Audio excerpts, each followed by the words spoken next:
El diálogo entre gobierno e indígenas sobre deudas en banca pública y privada está cerca de una solución definitiva. También hay coincidencias sobre la focalización de combustibles. Se esperan resultados la próxima semana. Los casos de COVID-19 aumentan en Guayas y disminuyen en Pichincha. Según el COE Nacional, todo estaría relacionado a una subvariante de Omicron que circula en el país. El Metro Medellín de Colombia y la francesa Transdev operarán el Metro de Quito, que estará en funcionamiento en diciembre, según ofrece el municipio capitalino. La mayoría liderada por la Revolución Ciudadana y disidentes de Pachacutic e Izquierda Democrática negocian la designación de las 2 vicepresidencias vacantes en la Asamblea. Juzgado de San Borondón ordena excarcelación de Leandro Norero, investigado por lavado de activos con supuestos vínculos al narcotráfico, pero no saldrá en libertad, pues hay otras causas pendientes. Buenas noches, comenzamos Televistazo Estelar con lo más destacado de este viernes 15 de julio. El gobierno y el movimiento indígena están cerca de una solución definitiva en la mesa técnica sobre banca pública y privada. Esperan que la próxima semana se logre un acuerdo, mientras el Ejecutivo revisa una contrapropuesta sobre focalización de combustibles, en la que también hay puntos de coincidencia. Jacqueline Rodas sigue los diálogos. La jornada de este viernes fue productiva. Según el gobierno, avanzaron significativamente en coincidencias con el movimiento indígena y en la mesa técnica sobre deudas en la banca pública y privada estarían por llegar a un acuerdo. Se han podido establecer algunos criterios que nos permiten ya estar, yo diría, bastante cerca de una solución definitiva. Ya se definieron con claridad los 4 ejes de condonación, reestructuración, recalificación y crédito accesible, que nos permite pensar que la próxima semana podrían ya estar concluyendo los trabajos en esta mesa y poder pasar a la tercera mesa de diálogo. Mientras en la mesa sobre focalización del subsidio a los combustibles, el gobierno pidió unos días para analizar la contrapropuesta del sector indígena, pero adelantan que también hay puntos en común. Los subsidios tienen que mantenerse de forma general, pero tienen que retirarse para los que no necesitan. Esos puntos hemos planteado el día de hoy. Por lo tanto, hemos hecho estos debates, coinciden en 4 puntos de los 8 puntos que hemos planteado el día de hoy. Lo van a analizar y han dicho que les demos un tiempo. Posiblemente se vuelva a restaurar esta mesa el día jueves o viernes de la próxima semana, ya con una respuesta del gobierno. Ya se pudieron avanzar sobre cuáles son los criterios y finalidades claros para encaminar una propuesta más concreta de subsidios, que es la que ahora se está analizando por parte del gobierno.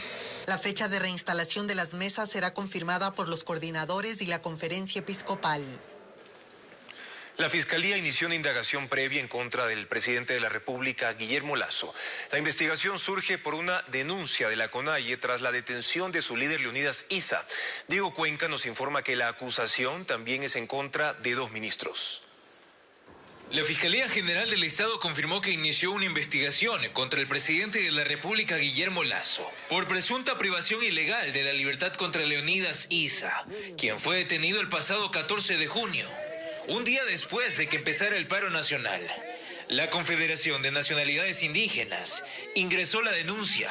El primer mandatario, en su visita a Guayaquil, señaló que la detención fue legítima.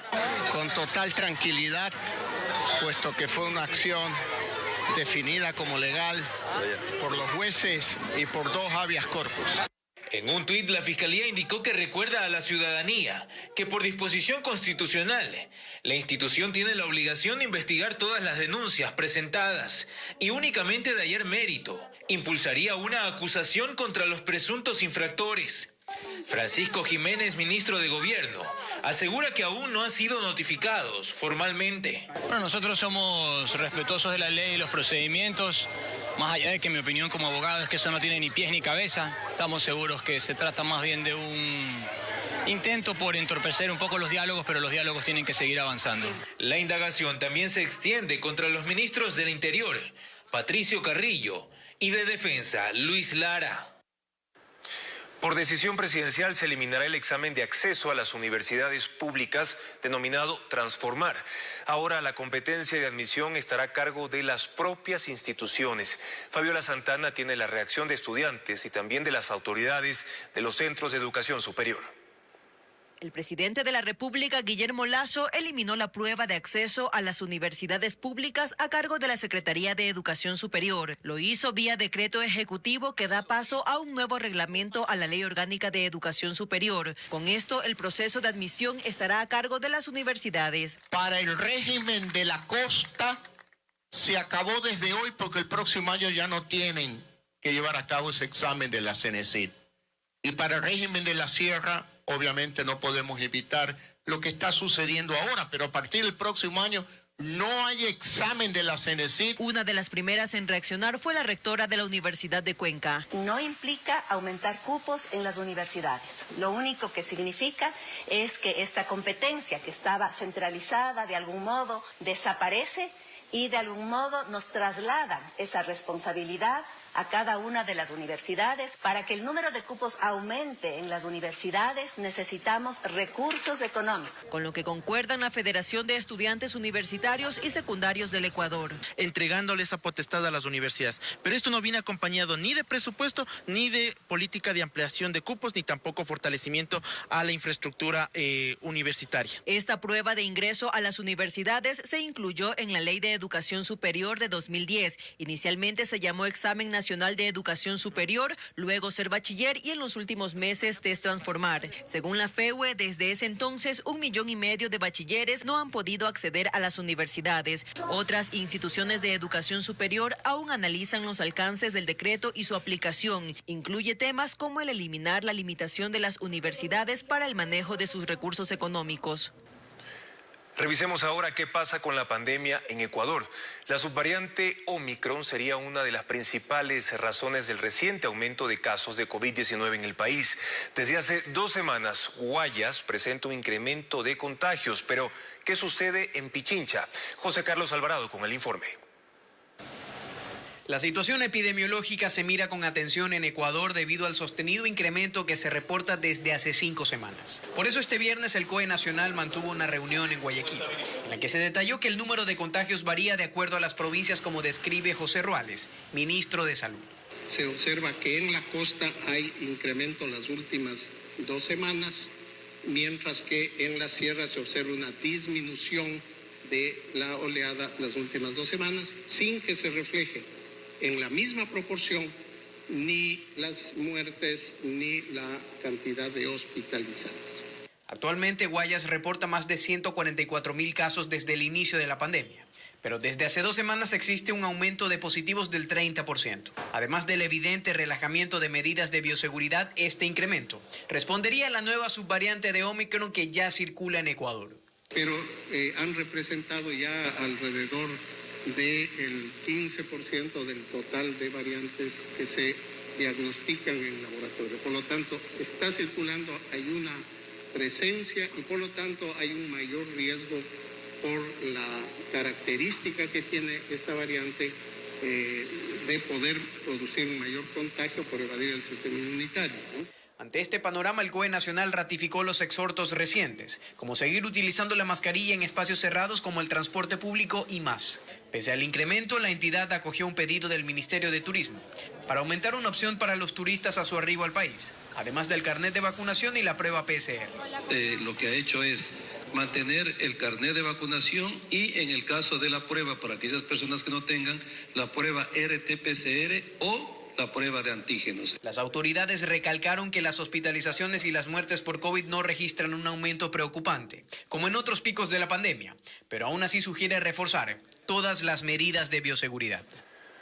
Un consorcio conformado por empresas estatales de Francia y Colombia operará el Metro de Quito desde diciembre de este año. Este grupo corporativo se encargará de la operación del sistema por los próximos 6 años, en los que se va a preparar al personal nacional.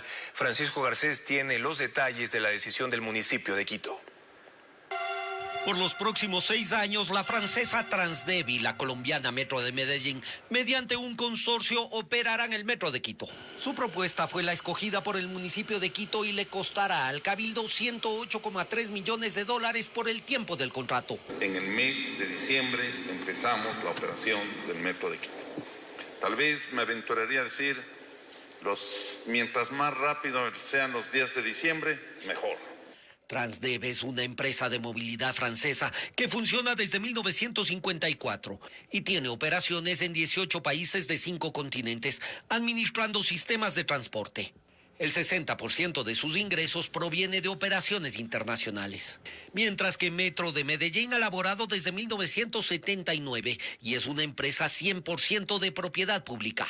Ahora, con el Metro de Quito, inicia sus operaciones fuera de Colombia. Queremos transmitir no solo los temas de operaciones, sino nuestra cultura metro, los temas de equidad de género, bueno, y todo lo que hemos construido en estos casi 30 años de operación.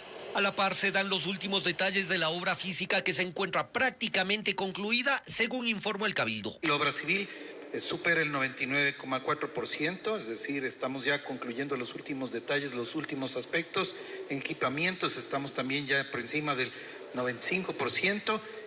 Los trenes están el 100%. Para el adecuado funcionamiento del sistema se deberá también reorganizar el transporte de superficie. Para eso, el Cabildo espera una resolución judicial que permita dar de baja las últimas frecuencias de transporte público concedidas, pero mientras tanto ya hay un plan de reorganización. En los próximos días conoceremos un plan de contingencia en donde haremos una reasignación, o más bien, sí, una reasignación de rutas y frecuencias que el transporte cubra todo el distrito metropolitano.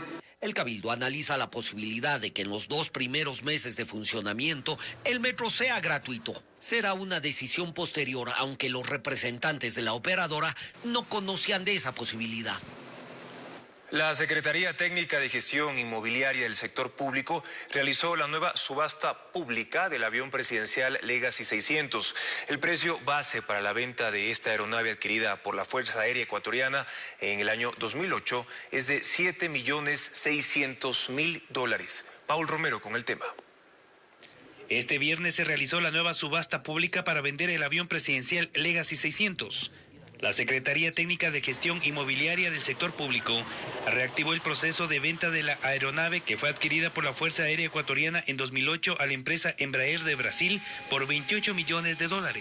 En mayo pasado fracasó el primer intento, cuando el presidente de Colombia, Iván Duque, desmintió al mandatario Guillermo Lasso, quien informó que el avión fue comprado por el gobierno del vecino país en $8 millones. El jet ejecutivo tiene 14 años, cuenta con todas las certificaciones internacionales. El excomandante de la FAE, Giovanni Espinel, aseguró que Legacy está en perfectas condiciones. Tiene 6.147 horas de vuelo. Los motores que tiene son tipo Rolls Royce, es decir, son del más alto nivel, 850 kilómetros por hora que puede volar. Tiene un certificado de navegación hasta julio del año 2024. Inmobiliar lanzó la subasta del avión con un precio base de $7.685.000. Embraer 135 Legacy con un poco más nuevos que el avión que se encuentra actualmente aquí en nuestro país y con menos número de horas de vuelo estaría entre 6 y 7 millones. No es la primera vez que se pretende vender uno de los 2 aviones que adquirió el gobierno del exmandatario Rafael Correa para uso presidencial. Antes lo intentó Lenín Moreno y ahora Lasso. Hasta el cierre de este reportaje, la Secretaría de Gestión Inmobiliaria no informó si se concretó la venta del jet ejecutivo. Seguimos con más noticias. El plan de externalización de medicinas en farmacias privadas ya inició en Guayaquil. El ministro de Salud lo presentó. Durante el evento anunció que su cartera de Estado empezará a recibir medicamentos desde la próxima semana para de esta forma abastecer a todos los hospitales del país. Hasta que arrancó el plan de externalización de farmacias en el sistema público de salud. Empezó en Guayaquil en 2 hospitales, el de Montesinaí y el Abel Gilbert Pontón, que la intención es una sola, contaba el ministro. Nunca más los pacientes deambulando, buscando los medicamentos o los familiares consiguiendo los medicamentos, los insumos médicos para que sean atendidos en los hospitales. Que las medicinas que se entregará en las farmacias serán aquellas que no tengan los hospitales, por lo que se descartó que vaya a haber recortes de personal o cierre de dependencias. Un antibiótico, un analgésico recibe 2 recetas, una por cada medicamento, ¿ya? Y ese retira la receta, es una receta electrónica con un código de barras, y con ese código de barras va a la farmacia donde es leída y se entrega el medicamento. Este modelo de externalización la próxima semana se implementa en Cuenca, la siguiente en Portoviejo y después en Quito. El mismo ministro acompañó a una paciente que se atendió en el hospital y recibió su receta electrónica. Juntos fueron hasta una farmacia y ella recibió las medicinas. Pero paralelamente a este programa, el Ministerio de Salud está adquiriendo todas las medicinas que se requieren. Lo hacen a través de distintos modelos, subastas inversas, compras de emergencia. Se han adquirido cientos de medicamentos en cantidades que permitirán un aprovisionamiento por 8 meses. El ministerio señala que el problema del desabastecimiento se va a superar por completo en las próximas semanas. El Instituto Ecuatoriano de Seguridad Social declaró desde ayer la emergencia en su sistema de salud. Así lo confirmó el ministro de Salud, José Ruales, en entrevista con Ecuavisa. La decisión es por los constantes problemas de infraestructura, agendamiento de turnos y falta de medicinas, entre otros inconvenientes que han afectado a los afiliados, pero también a los jubilados. En un comunicado del IES se indica que con ello esperan que se mejore el abastecimiento de los medicamentos e insumos médicos.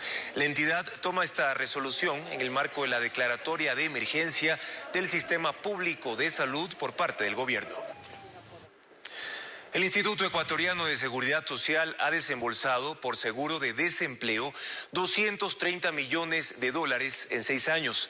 En el primer semestre de este 2022, más de 11.000 personas que perdieron sus trabajos se acogieron a este mecanismo que dura 5 meses. Aquí un informe. Según datos del Instituto de Estadística y Censos, más de 300.000 personas están desempleadas. Por ello, hay quienes se han acogido al seguro de desempleo, un servicio del Instituto Ecuatoriano de Seguridad Social, que comenzó a aplicarse desde abril de 2016. Cristian Quingaluiza fue despedido en el contexto del paro nacional tras 11 años de trabajar en una empresa. Lamentablemente ayer me iba a ir a buscar allá en el Maceo.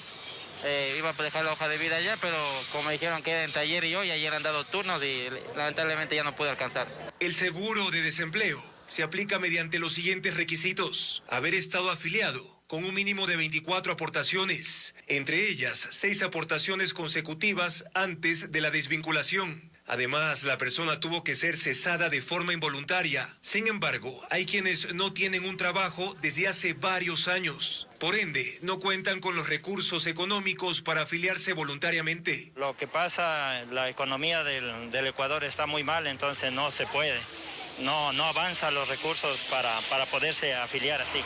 El IES, a través del seguro de desempleo, ha desembolsado $230 millones en 6 años en los que se aplica el servicio. 196.000 personas fueron las beneficiarias. Estamos hablando de casi 200.000 personas que perdieron sus empleos en ese tiempo. Nosotros tenemos novedades en los avisos de salida que ingresan los empleadores. Todos califican, excepto cuando hay una renuncia voluntaria o se acogen al desahucio, o la otra es a licencia sin sueldo. Esas 3 no aplican para el seguro de desempleo. El resto sí, porque obviamente tenemos terminaciones de contrato, ceses involuntarios, despidos intempestivos. De enero a junio de este año, según el IES, se han entregado $13.5 millones para más de 11.500 personas sin empleo. Recibieron $280 mensuales por 5 meses, el 70% de un salario básico, como manda la ley. Y hablando de la situación laboral, sigue la masiva demanda de empleo en Quito. Para 200 vacantes que abrió la empresa metropolitana de aseo, Emaseo, se han registrado 13.000 aspirantes y continúan llegando, muchos con título de tercer nivel que buscan vincularse a cualquier cargo para tener ingresos económicos. Alex Ceballos nos informa. Es la fuerza laboral que va de puerta en búsqueda de una oportunidad que no aparece. En el tiempo de la pandemia mismo se vino cortando las fábricas donde se trabajaba, igual se cortó del 2018 mismo, todo eso se cortó. Estamos sin trabajo, hay días de se trabaja, días no se trabaja. Para las 200 vacantes de barrenderos, hasta el momento se han registrado 13.000 aspirantes. Jefferson es ingeniero en sistemas. Todo lo que tiene que ver con sistemas, técnico mantenimiento, desde lo básico hasta lo más avanzado que es desarrollo en software. Él manifiesta que no tiene problemas de aceptar cualquier cargo. Lamentablemente así nos toca, esa es la realidad que vivimos hoy en día. He buscado en muchas empresas, pero no me han dado la oportunidad. Cristina es enfermera. ¿Cuántos años estudió usted?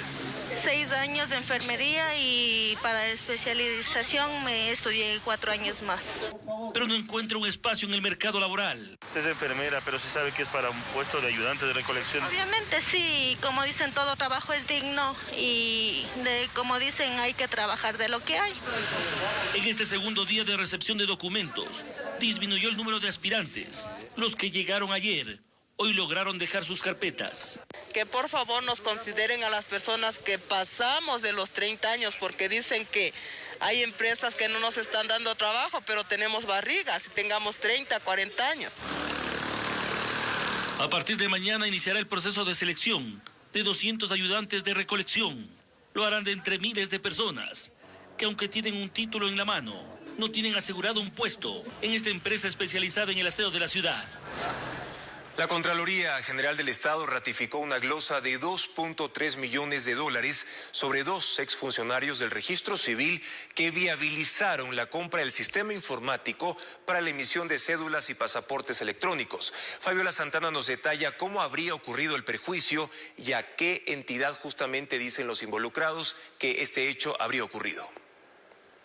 En 2021, el Registro Civil inauguraba la emisión de la nueva cédula y pasaporte electrónico, cuyas características ofrecían disminuir los riesgos de suplantación de identidad. Sin embargo, la Contraloría General del Estado observó el precio con el que se contrató el sistema informático, que asciende a $26.9 millones, $2.3 millones más de lo que ofertó inicialmente otra empresa que fue rechazada por el Registro Civil. Este último es el monto del supuesto perjuicio al Estado. La Contraloría determinó responsabilidades civiles contra el exdirector general del Registro Civil y el ex coordinador de asesoría jurídica que laboraron entre 2019 y 2020. En ese entonces, Vicente Tallano González era el titular del Registro Civil. Vía mensaje de texto nos dijo que el proceso aún continúa en curso. Presentamos un recurso extraordinario de revisión por cuanto no existe adjudicación irregular ni perjuicio para el Estado, ya que la contratación está dada en el marco de la normativa legal vigente y por debajo del presupuesto referencial. Seguiremos con las instancias pertinentes. Este argumento lo sustenta el ex coordinador jurídico. Contraloría no ha observado nada con respecto al presupuesto referencial, que es $33 millones, y el contrato adjudicado fue por $5 millones menos. Y explicó por qué no ampliaron los plazos para que el consorcio extranjero con menor oferta complete los requisitos. El término para la firma del contrato es de 15 días, que se podrá extender por una única vez 15 días más en el caso de consorcios. Nosotros nos encontrábamos en el día 30. Es decir, el último día de la firma del contrato. Los exfuncionarios anunciaron que para desvanecer la glosa acudirán incluso hasta el Tribunal Contencioso Administrativo. Intensas negociaciones de los bloques que integran la nueva mayoría en la Asamblea Nacional por las 2 vicepresidencias vacantes. En la lucha están las disidencias de Pachacutic e Izquierda Democrática que buscan el respaldo del correísmo para concretar las designaciones. Paul Romero con el informe.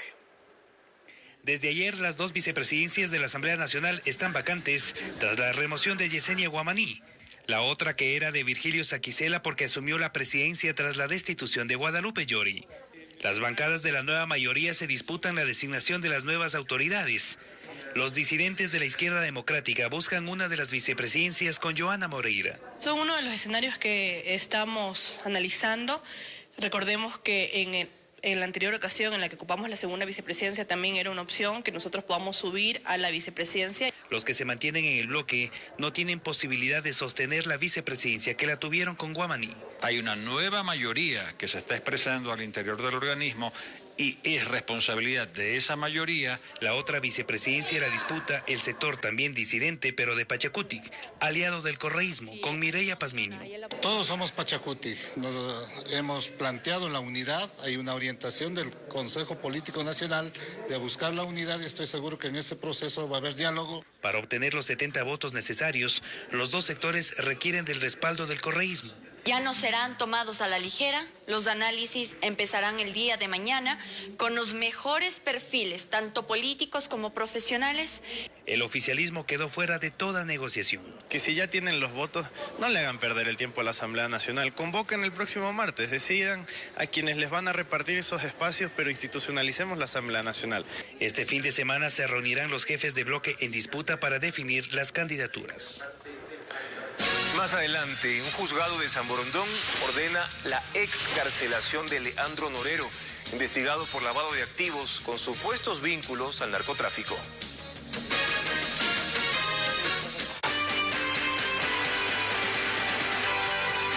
Ecuaterra. Como todos los viernes seguimos hablando del cuidado del medio ambiente, nuestra flora, nuestra fauna. El ave emblemática nacional, el cóndor andino, está en peligro de extinción. Por ello, un grupo de jóvenes ha implementado estrategias para cuidarla. Carla Delgado nos cuenta de qué se trata esta iniciativa en nuestro segmento Ecuaterra. Para poder observarlos, tuvimos que viajar hasta la Reserva Ecológica Antisana.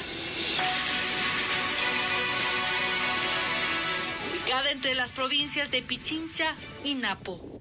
Y aunque pensamos que iba a ser difícil divisarlos, allí estaban, surcando las corrientes de aire.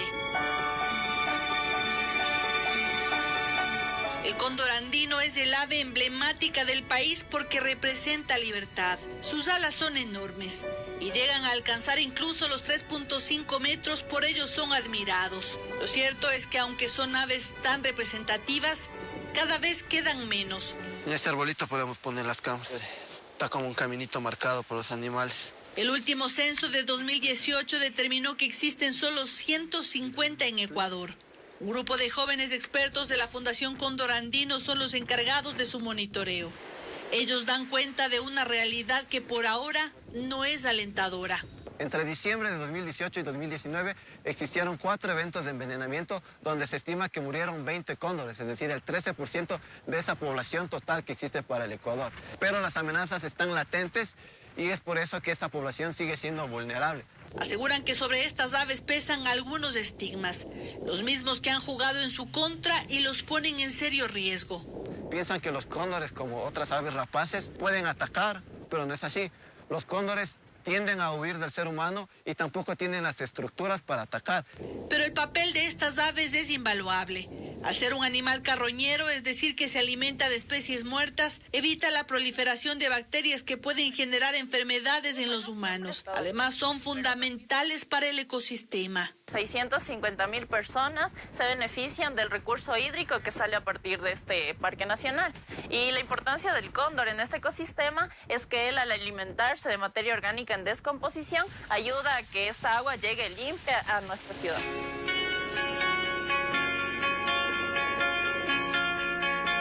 Gracias al rastreo satelital a través de estos artefactos, se conoce que habitan principalmente en la zona de la Antisana, en los páramos de Cayambe y en el nororiente de Pichincha.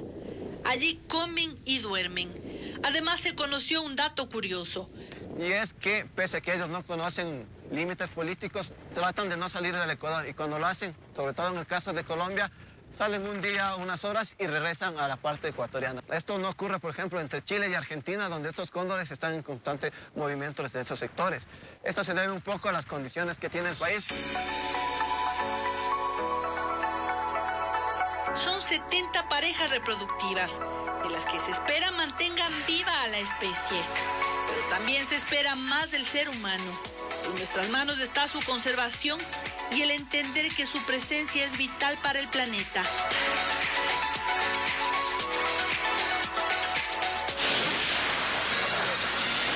Luego de la pausa les contaremos qué pasó con la ballena que apareció varada en Olón, provincia de Santa Elena. Quédense con nosotros aquí en Televistazo.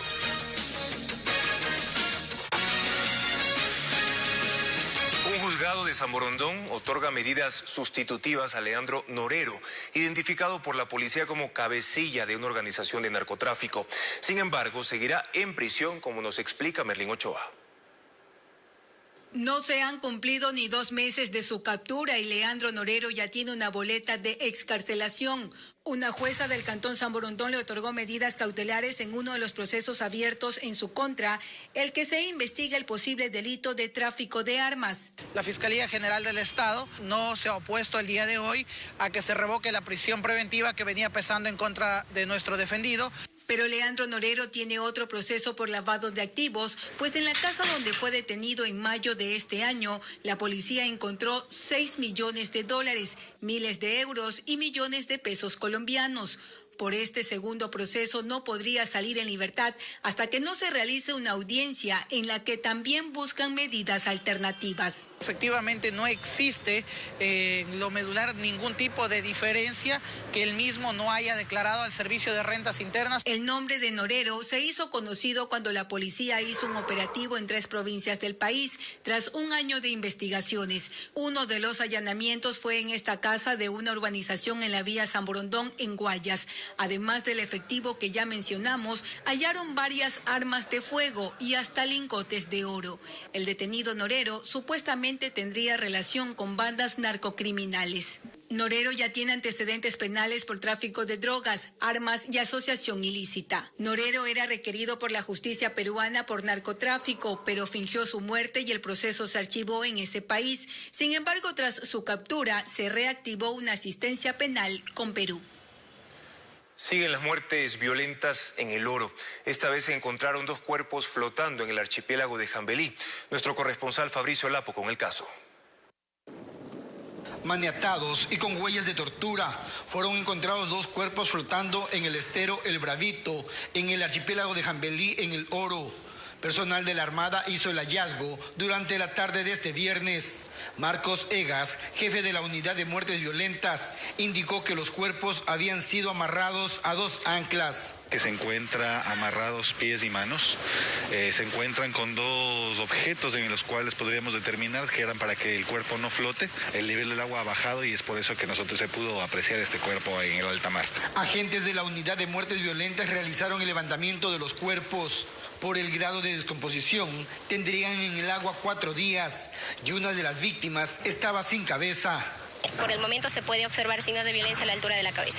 El conocimiento de que hay una persona reportada como desaparecida desde el día domingo, pero todavía no se ha podido verificar que sea esta persona. Queda pendiente descubrir la identidad de los fallecidos. En lo que va del año en El Oro, van 153 muertes violentas, superando los 144 asesinatos del año anterior. En Olón, Santa Elena, entierran una ballena jorobada de 13 metros de largo y 5 de ancho. El animal tenía sangre cerca de la cabeza. Merlin Ochoa con las imágenes. La tarde del jueves, una gran sorpresa se llevaron los habitantes de la comuna Olón del cantón Manglar Alto en la provincia de Santa Elena. Una enorme ballena jorobada estaba varada en la playa. Leutario Neira fue uno de los primeros que la vio. Tenía unas pequeñas heridas, pero ya tenía tiempo muerta en el mar, porque más o menos la parte de la cabeza ya estaba aplastadita y echaba agua por la parte de la cabeza. La directora de Ambiente de la Prefectura de Santa Elena dice que se podría tratar de una muerte natural, pues el cadáver del animal no tenía signos de violencia. Es una de las más grandes que ha varado en Santa Elena, porque tiene un poco más de 13 metros, es un macho adulto. La mañana del viernes, con 2 maquinarias, se hizo una fosa para enterrar a este mamífero marino de 13 metros de largo y 5 de ancho. Aproximadamente 5 horas duró el proceso. Con las indicaciones técnicas de la autoridad ambiental, quien hace el procedimiento para enterrar al animal. Isabel Tamariz, directora zonal 5 del Ministerio del Ambiente, sostiene que en esta época es habitual la presencia de ballenas en la provincia. Esta época ya inicia a ser la época de migración de ballenas, entonces nosotros ya tenemos el avistamiento, entonces vamos a ver especímenes tanto vivos y lamentablemente vamos a tener en algunos casos reportes de especies que tengan esta clase de novedades. Desde el 2021 en la provincia de Santa Elena se han reportado 6 ballenas varadas.